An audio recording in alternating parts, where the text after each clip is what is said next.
A lot of immigrants came to this country in the late 1800s from Yugoslavia, also Hungary. In the south side where St. Stephen's began, there's a big German population, Italian population, Polish population. And this wave of immigrants came, they were recruited to work in the steel industry. Bishop Hartley, who was the Bishop of Columbus at that time, decided that they needed a community center. So he bought an old theater building on Barthman Avenue. I think the address was 379 Barthman Avenue. It was put under the care of the Catholic Women's League. Most settlement houses at the turn of the century offered citizenship classes, how to become U.S. citizens, cooking, sewing, physical activity for men. Finances, landlords, rents, food accessibility. So if you can imagine coming over with your spouse and your kids and having no money, this was a community center that could connect you to the resources to help you find a sustainable wage. Southside Settlement, which was also in the same neighborhood, the boards of both agencies got together and decided that they were duplicating services. And at that time, they decided, probably the mid-60s, that St. Stephen's would move to the Linden area. Most people that lived in Linden were starting to move to the suburbs, and then that left people that were being challenged with housing challenges, work challenges. The whole civil rights concerns and really discrimination that occurred in the 1960s against people of color. Linden had needs that the church could help serve. Some of the needs that the Linden area is facing is access to food, stable housing, and workforce development. I think what we have seen more and more over the years is the working poor. We have a large number of families who are working and they still are not able to provide for their families on their own. We have one of the highest infant mortality rates in the city, so our students are dealing with not only poverty, but a lot of crime, a lot of violence. We don't have as many resources as other, neighborhoods. You get to where you see these youth, where you have a lot of the frustration and a lot of the lashing out and the anger that comes behind it, because they'll get frustrated because they'll either go to school with kids that have everything. They may have the latest shoes, or they have both parents in the household. It's like I said, it's just really the lack of not having and them being able to understand that you will have this eventually. You have to work at it. You have to be able to take control of these resources that you do have. A lot of people in the community don't even know a lot of resources that St. Stephen's offer.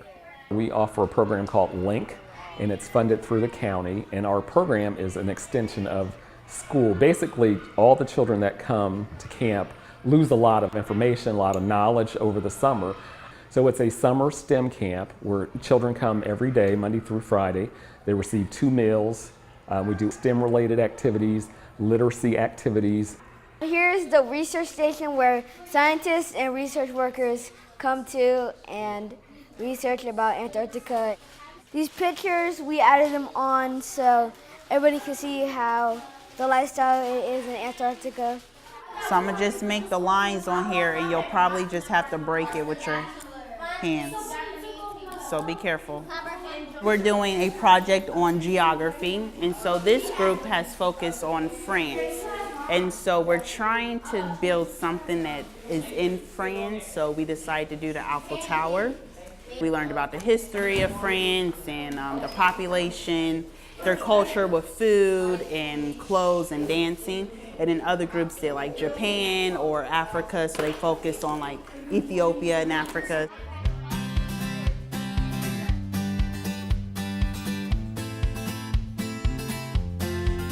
We also have Project Aquastar. So once a week, each student will either go out to the farm. We've looked at the chickens this summer. We've looked at what is aquaponics, how does it work. A lot of it's just to talk about science and get them interested in science as possible careers. We do aquaponics out here because it sort of is a growing system that reflects a lot of what we're trying to capture on the large scale.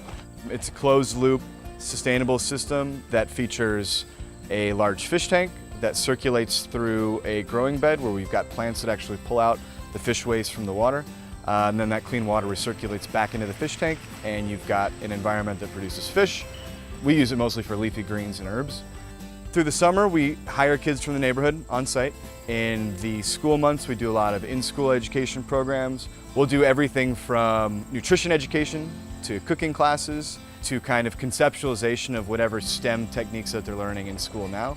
So if they're learning about chemistry or learning about soil, learning about environment, we've got the narrative that relates directly to the farm. Linden is one of the most food insecure neighborhoods in Columbus, if not the most, where we've got no grocery stores in almost the entire neighborhood. And we're really working to develop a food infrastructure in Linden that exists outside of the traditional means. So empowering people to grow their own food, provide them with the resources and education they need to grow their own food, and then serve as kind of an open house for anything they might need in that process. And also a place where, of course, they can come get food if they need it. The Food and Nutrition Center, we serve the Linden area in 8 zip codes. We are a choice pantry, so families are able to come in and choose what foods they like for dietary, religious purposes. We get anywhere between like 20 and 50 households through here a day.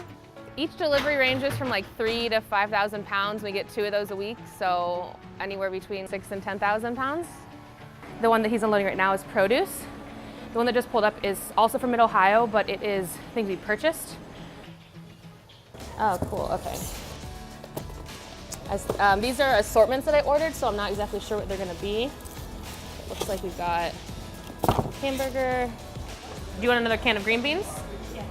I think it's a right. Like, it's a right to have good, healthy food, and so many people here, not just here, but in the country, don't. I enjoy that aspect of it, that I can give people that, at least a little bit. Here in Linden is the highest population of seniors right now in Franklin County. We have the 60 to 70, 75-year-olds. So they're what I would say the luckiest generation. These are seniors that have had jobs that continue to provide pensions. They are able to get Social Security. So these seniors are more looking for social activities, outings. Our senior population, the greatest generation, is our people from World War II, our veterans. They are our hardest generation to reach in the fact that that generation does not ask for help because most of them have been through the Depression. So we have a lot of seniors that are in their homes by themselves. Who takes them to the doctor when they don't have their license anymore? They can't drive, they can't see. If you don't have a car, you can't just go to the grocery store. And if you're on a walker or you're 95 years old, you can't just walk down to the local shop and get whatever, right? They're not as technologically advanced as the younger generation of seniors, 60 to 70, right? Everybody's got a cell phone. Most of my 70 to 100-year-olds don't have cell phones or access to computers or that type of thing, so they can't just order food to their house. So it's really housing, food stability, and transportation.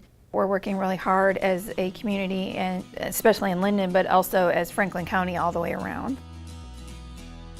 Anybody can come to St. Stephen's. It is open to the community. In the early 2000s, we had a very strong program resettling new immigrants to Columbus, and those immigrants were Somali. So St. Stephen's was very heavily involved in helping the Somali community in Columbus develop and find a reception that was positive and supportive. I was 18 and I was pregnant and I needed help. So I came here and they helped me with food, they helped me with Christmas, and I was able to go to OSU and I was able to graduate, and I credit St. Stephen's for helping me.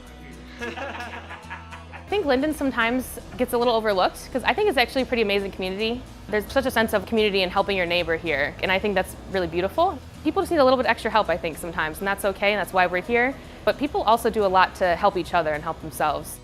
No, he looks like a respectable young gentleman. I am. I know that's right. I know that's right, man.